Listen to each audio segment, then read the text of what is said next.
নমস্কার বন্ধুরা, আমি একদম ঘরের তৈরি চিকেন কষা বানাবো।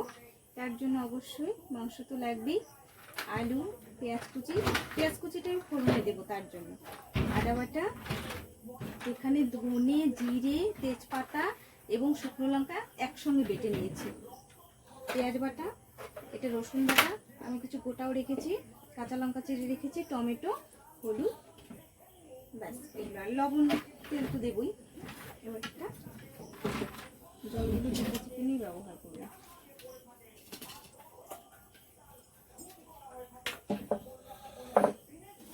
তুমি বসবা বাবা? বসো বসো, ওখানে বসো। গুড বিরিয়ানি বুঝে বিরিয়ানি একদম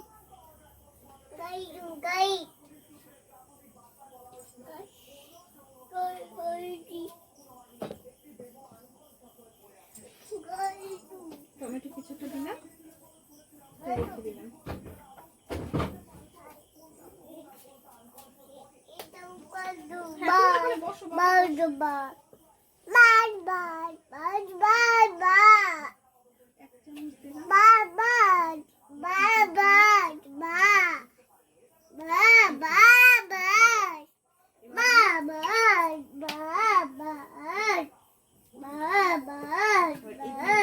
ভালো করে মাংসটা মেখে নেব।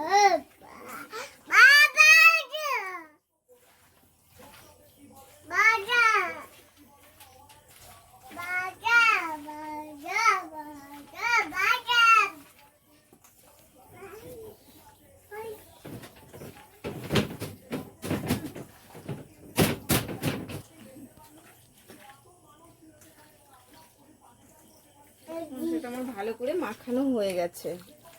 এটা যত ভালো করে মাখানো যায়, আমি সমস্তটা বাটা মশলাই কিন্তু করলাম, মানে একদম ঘরোয়া পদ্ধতিতে আমরা বাটা মশলাই করি। মাখানো হয়ে গেল, এবার আমি বসাবো। এটা জিরে দিলাম, দুটো দারুচিনি দিই,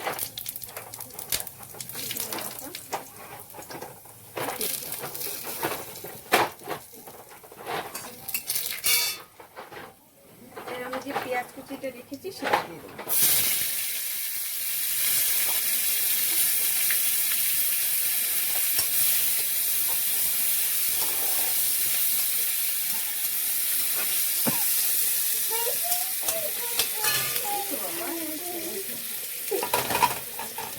কাঁচা লঙ্কা দিলাম আর টমেটো কুচিটা দিয়ে দিলাম।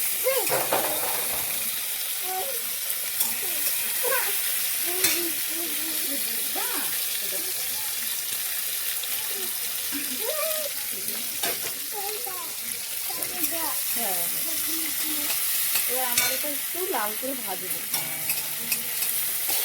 আমার কষানো হয়ে গেল, এটা লাল লাল হয়ে গেল। এখানে মাংসটা মাংসটা দেবো।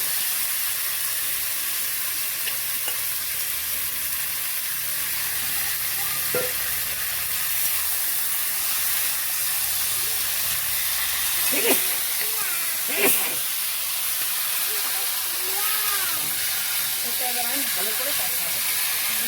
এখন ঢাকা দিয়ে রাখবো।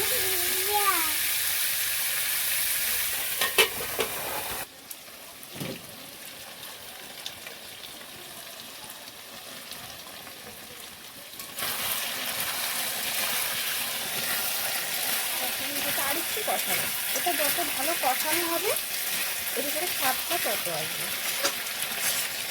একদম মশলাপাতিগুলো যেন একদম চিকেনের ভেতরে ঢুকে যায়। প্রায় হয়ে এসছে, কিন্তু আমি আরেকটু কষাবো, তেল ছেড়ে দিচ্ছি প্রায়।